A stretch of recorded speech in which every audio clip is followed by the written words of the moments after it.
नमस्कार दोस्तों। आज मैं आपके साथ अपनी जो यूपीएससी की एक छोटी सी जर्नी है वो शेयर करता हूं। मेरी जो स्टार्टिंग हुई थी वो सन 2023 से। सन 2023 में मैंने पहली बार यूपीएससी का प्रीलिम्स दिया था और उसमें जो मेरे प्रीलिम्स के जो स्कोर है वो मैं आपको बताऊंगा। और सन 2024 में जब मैंने प्रीलिम्स और मेंस दिया था तो वो भी मैं आपके साथ स्कोर को शेयर करूंगा। अब बात ये आती है और मैं आपको इस वीडियो के अंदर ये भी बताऊंगा कि उस समय पर मैंने कौन कौन सी स्ट्रेटजी या फिर बुक लिस्ट वगैरह कौन कौन सी चीजें फॉलो की थी जिससे मैं इस चीज को वहां पर कर पाया। अब सोचने वाली बात यह है कि जो स्टार्टिंग हुई थी वो सन 2023 से वहां पर हुई थी, जिसमें सबसे पहले जब मैंने यूपीएससी सीएससी का प्रीलिम्स दिया तो मेरा, अगर मैं आपको जीएस का स्कोर बताऊं तो 76 था, क्योंकि आपको पता होगा उसमें जीएस और सी सेट होते हैं। लेकिन सी सेट में जो मेरा स्कोर था वो 65.83 था और 66 उसमें क्वालिफाइंग मार्क्स होते हैं। तो मैं वहां पे सी सेट की वजह से रह गया था, क्योंकि उस समय पर जो कट ऑफ मार्क्स थे वो 75 थे यानी कि जीएस में, और इसमें सी सेट में 66 क्वालिफाइंग मार्क्स होते हैं। तो मैं उसमें सी सेट की वजह से रह गया। देन फिर सन 2024 में 2024 में मैंने अपना सेकंड अटेम्प्ट दिया यूपीएससी सीएससी का। तो उसमें मेरा जो प्रीलिम्स का स्कोर था जीएस में वो काफी अच्छा था, जिसमें आप देख सकते हो कि 109 मतलब 109 मार्क्स मेरे स्कोर किए जीएस वाले में।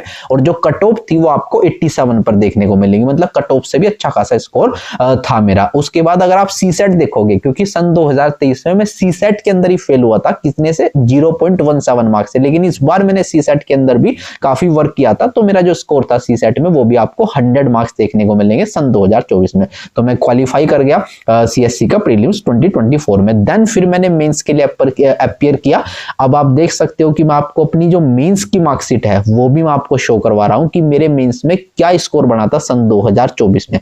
आप अगर स्टार्टिंग से देखोगे तो एसए में आप देख सकते हो कि 93 मार्क्स थे, जीएस 1 के अंदर 88 मार्क्स मेरे थे, जीएस 2 में 104 मार्क्स थे, जीएस 3 में 71, जो काफी कम स्कोर था जीएस 3 के अंदर। जीएस 4 में 110 मार्क्स आप देख सकते हो। जो ऑप्शनल सब्जेक्ट थे मेरे, ज्योग्राफी थी वहां पर ऑप्शनल, तो उसमें जो ऑप्शनल का पेपर 1 होता है उसमें मेरे 125 नंबर है, पेपर 2 के अंदर 106। तो जो टोटल मेरा बना था वो 697 आप देख सकते हो।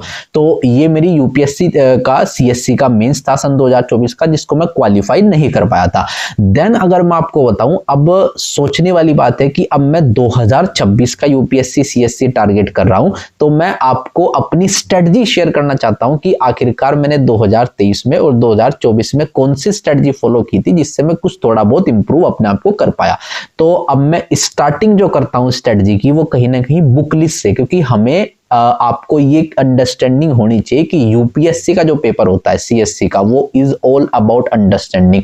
अगर आपको सब्जेक्ट की बेसिक अंडरस्टैंडिंग नहीं है तो आप सीएससी का जो प्रीलिम्स है वो तो छोड़ो, मेंस में भी आपको खुद लिखना पड़ता है। तो उसके लिए भी अगर आपको क्वालिफाई करना है और एट लास्ट अगर आपको वहां पर रैंक लेनी है तो आपको अंडरस्टैंडिंग पे ही फोकस करना पड़ेगा।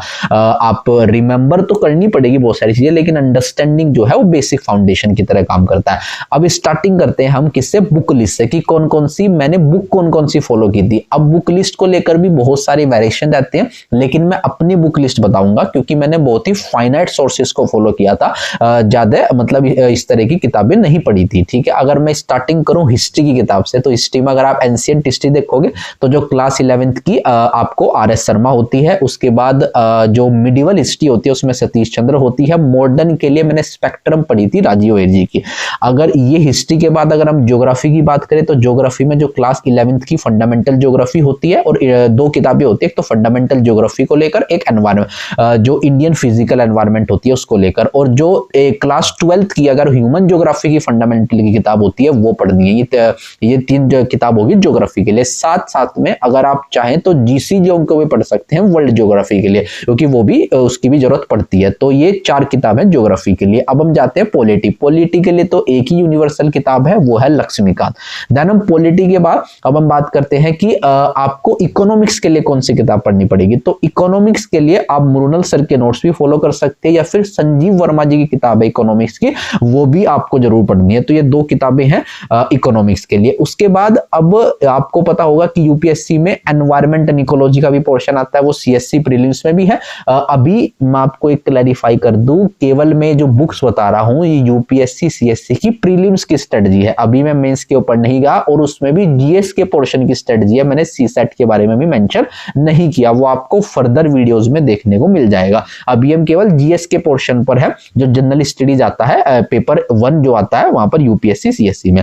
अब इसमें इकोनॉमिक्स तक हो गया था। अब हम बात करते हैं कि जो हमारी एनवायरमेंटल इकोलॉजी, तो एनवायरमेंटल इकोलॉजी के लिए मैंने जो क्लास 12th की बायोलॉजी का जो चैप्टर 11, 12 और 13 होता है वो मैंने फॉलो किया था। अब एनवायरमेंटल इकोलॉजी के बाद आता है science and technology. Science and technology का भी लगातार पोर्शन बढ़ता जा रहा है, तो साइंस एंड टेक्नोलॉजी के लिए मैंने कुछ कोचिंग की जो बुक्स होती है वो, और बाकी करंट अफेयर्स बेस्ड ज्यादातर वहां पर चीजें पूछी जाती है, इसलिए मैंने करंट अफेयर्स को रेगुलरली फॉलो किया था साइंस एंड टेक्नोलॉजी के लिए।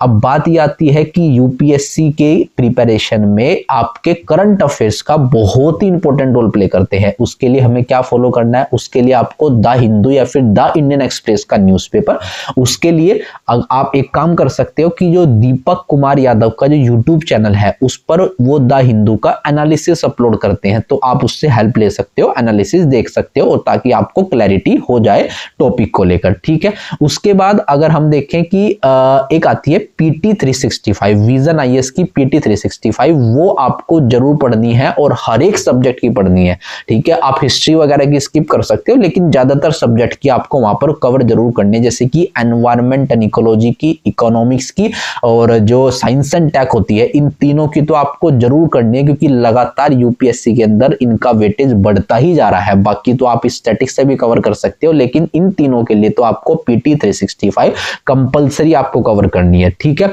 इकोनॉमिक्स की तो ऑलरेडी आ भी चुकी है।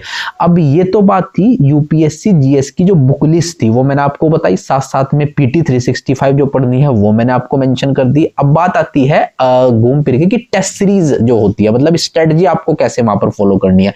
जब आप अपना सिलेबस कंप्लीट कर लोगे, तो सिलेबस को कंप्लीट करने के बाद पेपर से, जो आपका 24 मई को इस बार एक्सपेक्टेड है, तो अब पेपर से कम 1 महीना पहले आपको कंटिन्यूसली टेस्ट सीरीज को ही वहां पर फॉलो करना है, क्योंकि यूपीएससी के लिए आपको टेस्ट जरूर लगाने चाहिए, ठीक है ना। मैंने बहुत सारे टेस्ट वहां पर लगाए थे, पीवाईक्यूज भी आप एनालाइज कर सकते हैं, या फिर कोई इंडिविजुअल टेस्ट सीरीज भी खरीद सकते हैं। आपका मन करे दृष्टि की खरीद लो, या फिर वाजीराम एंड रवि की खरीद सकते हैं, विजन की खरीद सकते हैं, जोन सी आपको फेवरेबल लगे या फिर अफोर्डेबल लगे, उन तीनों में से कोई भी खरीद सकते हैं।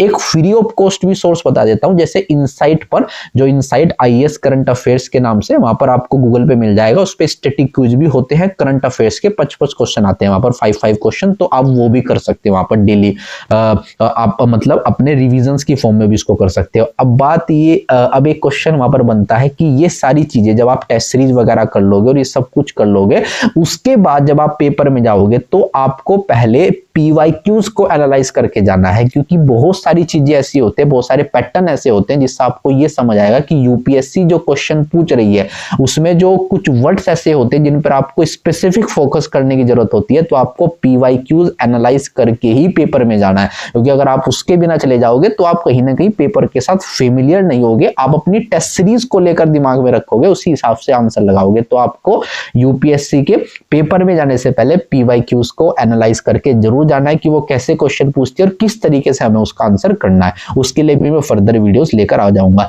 तो इस वीडियो में केवल हमने बात करी किसकी, यूपीएससी सीएससी की जो जीएस की स्ट्रेटजी होती है। नेक्स्ट वीडियो में मैं आपको सीसेट के बारे में बात करूंगा, उससे नेक्स्ट वीडियो में फिर हम लोग मेंस की स्ट्रेटजी की बात करेंगे। तो आज के लिए इतना ही, धन्यवाद। अभिज्ञान आपके साथ हमेशा जुड़ा रहेगा।